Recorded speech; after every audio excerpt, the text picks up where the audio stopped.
उसके लिए उसे और किसी क्रिया की आवश्यकता नहीं। कब? जब विशुद्ध सत्व गुण आ जाएगा तो।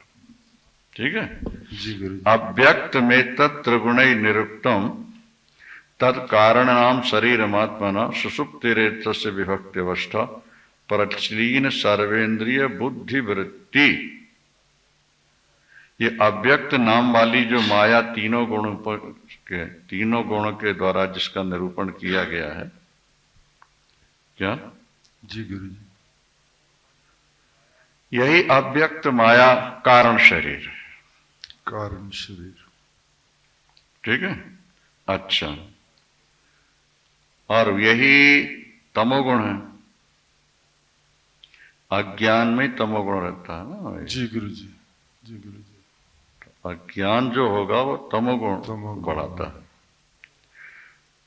तो आत्मा आनंद रूप है, इसका अनुभव कब कैसे हुआ? तो बोले सुषुप्ति विभक्ति अवस्था। सुषुप्ति अवस्था में इसका नेचुरल आनंद क्या है, इसका अनुभव सुषुप्ति में होता है। निद्रा, गहरी नींद में होता रहता है। उससे अनुमान लगता है। जैसे माताएं चावल पकाती, अब तो कुकर में पकाने लगी, पहले तो पतीली में पकाती थी, बटलोई में पकाती। एक दो चावल उन्होंने देखना होता था। एक दबाया पक गया, दूसरा दबाया पक गया, बस छोड़ दी। एक दो अगर पक गए तो सारे पक गए। जी। एक दो कच्चे हैं माने सभी कच्चे हैं, सारे कच्चे हैं। ठीक है ना। तो इसी तरह से एक आत्मानंद का सैंपल, नमूना, ये सुषुप्ति अवस्था है। सुषुप्ति में ये लिखा है प्रलीन सर्वेंद्रिय बुद्धि वृत्ति। 122वां श्लोक अंतिम लाइन है, प्रलीन सर्वेंद्रिय बुद्धि वृत्ति। इंद्रियों की और बुद्धि की सारी वृत्तियां प्रलीन, प्रलीन माने लीन हो जाती, लीन हो गई। और जब वो लीन होती हैं तो आत्मानंद प्रकट होता है। अभी एक उदाहरण हमने और कहीं दिया था, लोगों को बहुत पसंद आया कि कुएं में नीचे स्रोत है। जी गुरु जी। और वो पानी उसमें से बढ़ता है 6-7 फुट बढ़ने के बाद, फिर स्रोत रुक जाता है। जी। उसको निकाल दो पानी को तो स्रोत फिर चालू हो जाएगा। नहीं निकाला तो 6-7 फुट आने के बाद रुक जाएगा, दबाव पड़ता है, रुक जाता। कुआं खाली है, स्रोत चालू है। जैसे मशीन से पानी निकालते जा रहे हो, खाली होता जा रहा है तो स्रोत चालू रहे। जी गुरु। और नहीं निकाला, स्रोत बंद हो जाए। ऊपर से पानी का दबाव पड़ता है। जी गुरु जी। दूसरा उदाहरण है कि जैसे टंकी में लोग फुटबॉल लगा देते हैं, बॉल लगा देते हैं। जब पानी भर जाएगा तो नल बंद हो जाता है ऑटोमेटिक।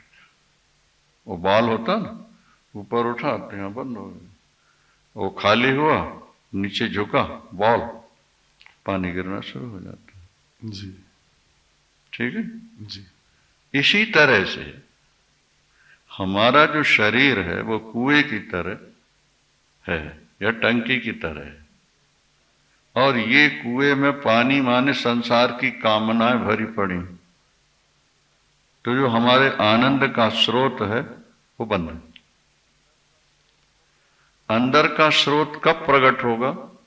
जब कामनाएं निकल जब जाए। अंदर हमारा खाली हो, कोई कामना, कोई वासना, कोई इच्छा नहीं रहेगी, तो अंदर का स्रोत चालू हो जाता है।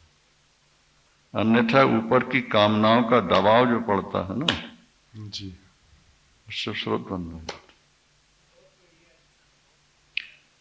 तो ये बहुत पसंद आया लोगों को। इसी तरह सुषुप्ति में चूंकि सारी कामनाएं, वासनाएं, इच्छाएं निकल जाती, सो जाती, तो आत्मानंद प्रकट हो जाता है। अब शास्त्र ये कहते हैं कि जैसे सुषुप्ति में, गहरी नींद में समस्त कामनाओं से तुम मुक्त थे, कोई वृत्ति नहीं थी, तो आनंद प्रकट होता रहा। अब जागृत में भी वैसी स्थिति बना लो। सुषुप्ति में कोई वृत्ति नहीं, जागृत में कोई वृत्ति न रहे, ऐसे प्रयास करो तो आनंद आपको सहज रूप से प्राप्त होता रहा। सर्व प्रकारा प्रतिमिति प्रशांतिर बीजात्मनावस्थितिरेव बुद्धे सुषुप्तिरेतस्य किल प्रतीति किंचिन न वेदमीति जगत प्रसिद्धा। ये बात जगत में प्रसिद्ध है कि गहरी नींद से उठने वाला व्यक्ति कहता है कि मैं सुख से सोया और कुछ नहीं जाना। शास्त्र कहते हैं कुछ नहीं जाना, ये तो जाना कि नहीं जाना। सच्चिदानंद भगवान की जय। कुछ नहीं जाना, ये तो जाना, ये तो जाना कि नहीं जाना। इसका मतलब कि उस समय भी आत्मा जागृत है और वो आनंद का रस ले रहे। देहेंद्रिय प्राण मनोहमादय सर्वे विकारा विषया सुखादय अनात्मा। देह, इंद्रिय, प्राण, मन, अहंकार, क्या और सुख के सारे विषय जिससे सुख की अनुभूति होती है, सारे विषय। व्योमादि भूतानि, पंच महाभूत, अव्यक्त पर्यंत मिदम अनात्मा, जो है सब आत्मा के विपरीत है। अनात्मा जी। आत्मा से भिन्न है। गीता में भगवान ने इसका स्पष्टीकरण किया 13वें अध्याय में। महाभूतानि अहंकारो बुद्धि अव्यक्तमेव च इंद्रियाणि दशैकं च पंच इंद्रिय गोचरा इच्छा द्वेषा सुखं दुखं संघातश्चेतना धृति एतत् क्षेत्रम। एतत् क्षेत्रम। इस शरीर में क्षेत्र की, प्रकृति की बाउंड्री कहां तक है, कहां है जाकर बाउंड्री ने भी हिंदुस्तान पाकिस्तान की बाउंड्री है, तो जड़ और चेतन की बाउंड्री कहां है? तो भगवान कृष्ण ने गिना दिया कि महाभूतानि, पंच महाभूत, अहंकार, बुद्धि, अव्यक्त प्रकृति, इंद्रियाणि दशैकम, 10 इंद्रिय के मन, पंच इंद्रिय गोचर, शब्द रूप गंध स्पर्श शब्द, गंध रस रूप शब्द स्पर्श आदि, पंच इंद्रिय गोचर, इच्छा द्वेषा सुखम दुखम संघात चेतना धृति एतत् क्षेत्रम, यहां तक क्षेत्र है। दुख सुख बुद्धि मन अहंकार, पांच विषय, 10 इंद्रियां, ये सब के सब क्षेत्र के अंतर्गत ही आ रहे हैं। क्या ये अनात्म पदार्थ है? जी गुरु जी। पंच महाभूत से लेकर धरती पर्यंत ये अनात्म पदार्थ है। वही इस श्लोक में कहा गया है। और माया माया कार्यम सर्वम महदादि देह पर्यंतम। क्या माया और माया के समस्त कार्य, क्या महत तत्व से लेकर के शरीर पर्यंत, असत इति अनात्मकम तम विद्धि। ये असत है, ये अनात्मा है। विद्धि मरु मरीचिका कल्पम, मरु मरीचिका कल्पम। जैसे रेत में सूर्य की किरण पड़ने से जल नजर आता है पर होता नहीं, ये तरह ये जो प्रकृति के पदार्थ हैं, प्रकृति जन्य जितने हैं, इनमें सुख का आभास होता है, सुख नहीं होता है। सुख अलग चीज है, उसका आभास अलग है। जैसे आत्मा और आत्मा का चिदाभास, चिदाकाश का चिदाभास हुआ तो चित का आभास कहलाया। इसी तरह सुख और सुखाभास, सुख का आभास मात्र, एक प्रतिबिंब मात्र। जी गुरु जी। तो प्रकृति में या प्रकृति की इंद्रिय और विषयों से जो हमें आनंद मिलता है वो पूर्ण सुख नहीं है, सुख का आभास मात्र, सुखाभास। जैसे सूर्य और उसका प्रकाश। जी।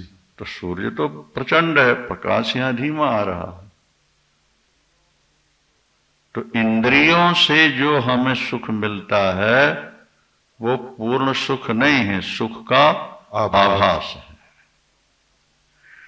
अब तुम्हें हम स्वरूप का वर्णन सुनाते हैं, जिसको सुनकर तुम कैवल्य पद, मोक्ष पद प्राप्त कर लोगे। शंकराचार्य जी प्रतिज्ञा कर रहे, अथ ते सम प्रवक्ष्यामि स्वरूपम परमात्मना यद विज्ञाय नरो बंधन मुक्तः कैवल्यमश्नुते। क्या?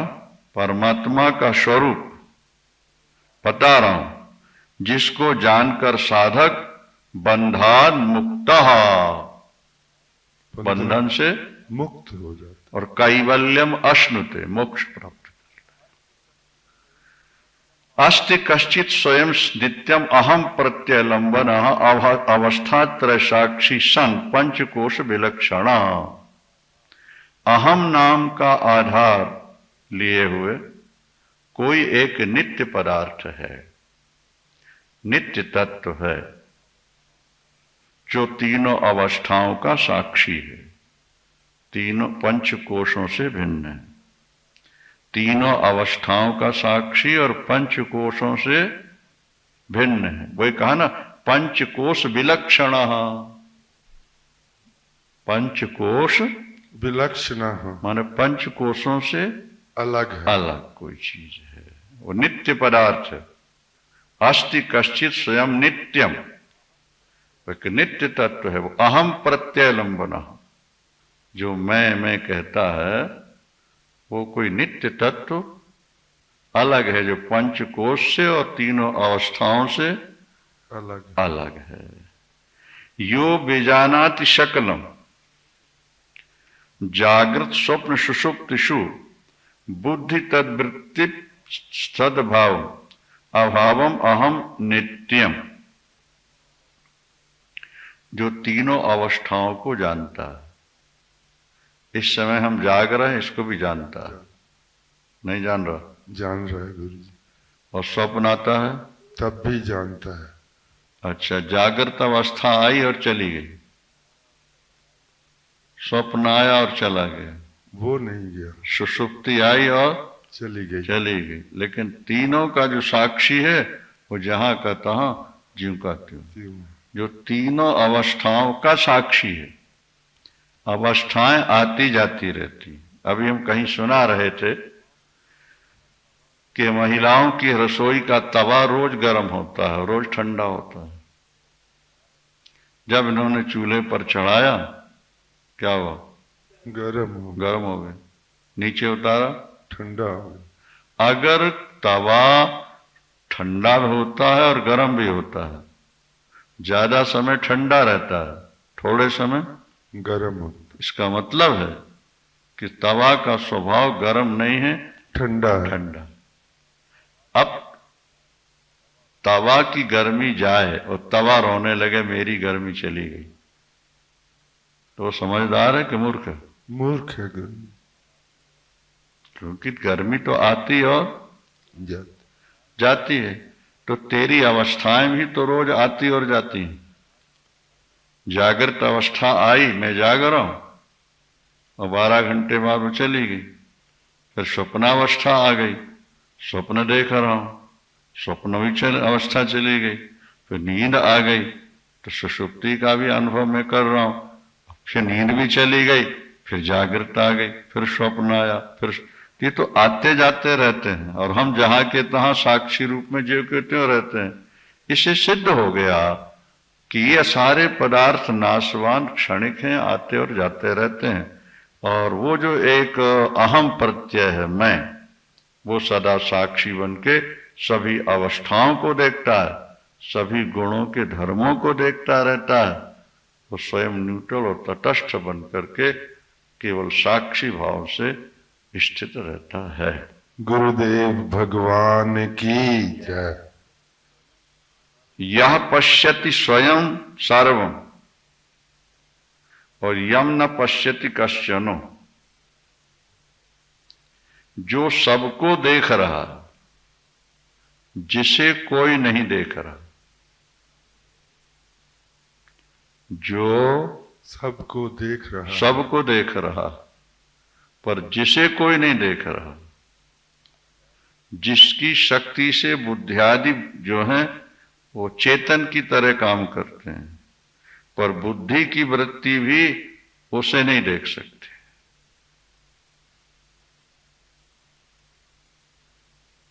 क्या नहीं देख सकती? बुद्धि की वृत्ति जो है वो आत्मा तत्व को नहीं देख सकती। उसका उदाहरण लीजिए, आपकी आंख सब कुछ देख रही है, किसके माध्यम से देख रही है? लाइट के माध्यम से। जी। आंख में रोशनी है आपके, उस आंख की रोशनी से आप सबको देख रहे हैं, लेकिन आंख रोशनी को देख रही है क्या? नहीं। पदार्थ रोशनी को देख रहे हैं क्या? नहीं देख। आंख की जिस ज्योति से हम सबको देख रहे हैं, वो सब हमारी आंख की ज्योति को देख सकते हैं? जिस आंख से हम सबको देख रहे हैं, वो आंख में जो ज्योति है, आंख भी उसे नहीं देख सकती। इसी तरह बुद्धि जो है वो आंख की तरह है, समझना। जी। बुद्धि क्या है? एक तरह की अंदर की आंख है। जैसे बाहर की आंख से लाइट निकलकर सबको देख रही है, पर वो आंख अपनी लाइट को स्वयं नहीं देख पाती। किसी की आंख ने आज तक अपनी आंख की लाइट देखी है? क्या रंग रूप है उसका? दो आंखें हो गई भाई, बाह्य और अंदर। अंदर बुद्धि भी आंख है और बाहर ये चर्म चक्षु है। इससे लाइट निकली, हमने सबको देखा, पर इस आंख ने सबको देखा, पर जिस लाइट के माध्यम से आंख ने सबको देखा, उस लाइट को आंख नहीं देख सकती है। इसी तरह बुद्धि में जो आत्मा की लाइट पड़ती है, वो बुद्धि सारे शरीर की इंद्रियों को, व्यापार को, व्यवहार को देख रही है, लेकिन बुद्धि भी उस लाइट को नहीं देख पा रही जिससे बुद्धि संसार को समझ रही है। अंदर प्रकाश हो रहा है। सच्चिदानंद भगवान की जय। येन विश्वमिदं व्याप्तम, येन विश्वमिदं व्याप्तम, जिसके द्वारा, जिससे ये संपूर्ण जगत व्याप्त है, पर जिसे कोई व्याप्त नहीं कर सका, जो सबको ढांके हुए है, उसे कोई नहीं ढक सका, क्योंकि वो व्यापक है और ये व्याप्य है। जी। संसार के प्रत्येक पर पदार्थ अल्प है, वो भूमा है, व्यापक। उसने तो सबको ढांक रखा है। जी। नहीं, सब में है, पर ये सब मिलकर भी उसको नहीं ढांक सकते। अभारूपमिदं सर्वम यम भांतम अनुभात्ययम। क्या? अभारूपमिदं सर्वम, जिसके भाषण से ये जो जड़ रूप सारा जगत भाषित हो रहा है, वही सिद्ध आत्मा तू है।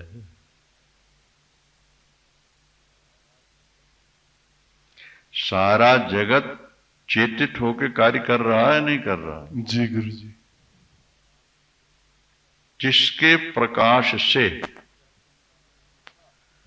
तुलसीदास जी ने रामायण में लिखा कि विषय करण सुर जीव समेता, ओ सकल एक ते एक सचेता, कि सब कर परम प्रकाशक जोई, तो राम अनादि अवधपति सोई।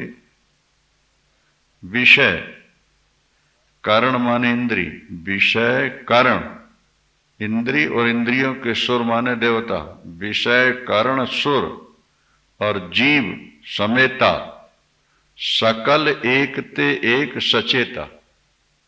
बुद्धि की वृत्ति अहंकार में आई नहीं, अहंकार से इंद्रियों में आई, इंद्रियों से विषय में पहुंच गई। तो सबको प्रकाश जिसने दिया, सकल एक ते एक सचेता, एक से एक सचेत होते गए, अपने अपने कार्य में लगते चले गए। पर इन सबका जो परम प्रकाशक है वो शुद्ध चेतन तत्व, सुप्रीम पावर, अखंड अनंत चेतन तत्व ब्रह्म ही है, जिसके प्रकाश से सब अपना अपना कार्य कर रहे हैं। सच्चिदानंद भगवान की जय। यश सन्निधि मात्रेण देह इंद्री मनोधिया विषयोषि स्वकीयेषु वर्तन्ते प्रेरिता इव। बहुत स्पष्ट है ये। जिसकी सन्निधि मात्र से कर्मेंद्री, ज्ञानेन्द्रिय, अंतःकरण अपने अपने विषयों में लग जाते। समझ में आई बात? नहीं आई? जी गुरु जी। दोबारा सुन लो। जैसे मैग्नेट की सन्निधि पाते ही लोहे में हलचल प्रारंभ हो जाती है। जी। मैग्नेट निष्क्रिय रहता हुआ लोहे को सक्रिय बनाता है। जी गुरु। वैज्ञानिकों की मान्यता है कि सूर्य स्थिर है, लेकिन उसकी लाइट से सारी इंद्रियां, सबके नेत्र सक्रिय हो जाते। सक्रिय हो जाते। सूर्य स्थिर है, निष्क्रिय है, उसकी लाइट पाते ही सबकी आंखें सक्रिय हो जाती है, नहीं होती? जी गुरु जी। अपने अपने कार्य में लग जाते हैं, नहीं लगते? इसी तरह जो सुप्रीम पावर ज्योतिषामपि तज्ज्योति, जो समग्र ज्योतियों की ज्योति है, सूर्य, चांद, तारागण, सबकी जो ज्योति है वो मूल में निष्क्रिय है, पर उसकी सन्निधि से देह, देखो ये लिखा हुआ श्लोक बहुत अच्छा है। यस्य सन्निधि मात्रेण, यस्य सन्निधि मात्रेण, केवल साक्षित्व, देह इंद्रिय मनोधिया, सन्निधि मात्र से देह इंद्रिय मन और बुद्धि विषयेषु स्वकीयेषु वर्तन्ते प्रेरिता, सब अपने अपने विषयों में सक्रिय हो जाते। कान सुनने लगते हैं, आंख देखने लगती है, मुख बोलने लगता है, नाक सूंघने लगती है, हाथ उठाना धरने लगते हैं, पैर चलने लगते हैं। कल आपको बताया गया था कि आत्मा की लाइट आती जाती रहती है। जैसे 3 कमरों में कोई व्यक्ति लाइट लेकर के कभी तीनों को प्रकाशित करता है, कभी 2 को और कभी 1 को, और कभी बुझा के शांत होकर बैठ जाता है। तो जागृत अवस्था में आत्मा की लाइट इंद्रियों से शरीर में आ जाती है। इसलिए शास्त्रों में लिखा कि जागृत अवस्था में आत्मा का निवास नेत्र में है, दाहिने नेत्र। जागृत अवस्था में आत्मा का निवास नेत्र, स्वप्नावस्था में कंठ हिता नाम की नाड़ी, जी गुरु जी। और सुषुप्ति में हृदय देश। तो सुषुप्ति में यहां है हृदय में जी। तो स्वप्न में वो कहां तक आ गया? कंठ तक। कंठ तक। और जागृत में आंख में आने का मतलब संपूर्ण इंद्रियों में वो शक्ति फैल जाती। जी। स्वप्न आ रहा है, हम सो रहे हैं, श्वास बराबर चल रही है, अंदर हलचल है, लेकिन बाह्य इंद्रियां शून्य है कि नहीं? जी शून्य। हाँ, शून्य है। बाह्य शून्य है, क्योंकि वो लाइट वहां तक आई और उसके ऊपर पर्दा आ गया। एक उदाहरण लो ना कि जैसे एक दीवार पर 3 होल्डर है जी। और 3 बल्ब लगे, जी। तीनों जल रहे हैं, एक बल्ब का तार डिस्कनेक्ट हो गया। जी। हाँ ठीक है, अब पावर तीनों में आ रहा, 2 में रह गया, 2 में रह गया ना। जी। दूसरे का भी डिस्कनेक्ट हो गया, 1 में जाके रह गया। उससे भी डिस्कनेक्ट हो जाए तो केवल तार में अपने स्वरूप में स्थित हो गया। जी। पावर का जो मूल रूप है वो सक्रिय नहीं है, निष्क्रिय है। आपके घर में मीटर है, वो चलता रहता है। कब चलता है? जब हीटर चलता है, लाइट जलती है, माइक चलता है, तो वो चलता है। वो सब ऑफ कर दो, खड़ा रहे। आपके तारों में पावर है जी। लेकिन निष्क्रिय है, जी। क्योंकि उसमें कोई गति नहीं, क्रिया नहीं। हीटर में कितनी प्रबल आग हो जाती है, भट्टियों में कितनी आग है जो पावर से जलते हैं। जी। तो वो पावर फिर तार को क्यों नहीं जलाती? मकान के फिटिंग के तारों में आग है कि नहीं है? जी गुरु जी। पावर है नहीं? जी। वो अपने स्वरूप में रहेगा तो निष्क्रिय है, वो अपने स्वरूप में रहेगा तो निष्क्रिय। निष्क्रिय। और जब यंत्र से तुमने उसको कनेक्टेड किया तो वो यंत्र को सक्रिय बना देगा। जी। यंत्र को सक्रिय बना देगा और फिर जैसा यंत्र वैसा काम होने लगेगा। और यंत्र सब बंद है तो वो तार में आराम से रह रहा है, ना आपके तार को जला रहा है, जी। ना किसी प्रकार का उसमें कोई रोशनी आ रही है, ना प्रकाश है, ना गर्मी है, ना ठंड है, कुछ भी नहीं ना, उसमें न्यूट्रल है। इसी तरह तुम्हारी आत्मा जब इंद्रियों के साथ जुड़ती है और इंद्रियों में सक्रियता आ जाती है तो अहंकार ये कहने लगता है कि सारे कर्म जो हो रहे हैं मेरे द्वारा हो रहे हैं, मेरी इंद्रियों से हो रहे हैं, मैं करता हूं, ये अहंकार बोलने लगता है बीच सक्रिय होकर। भाई कार में हॉर्न है कि नहीं? जी गुरु जी।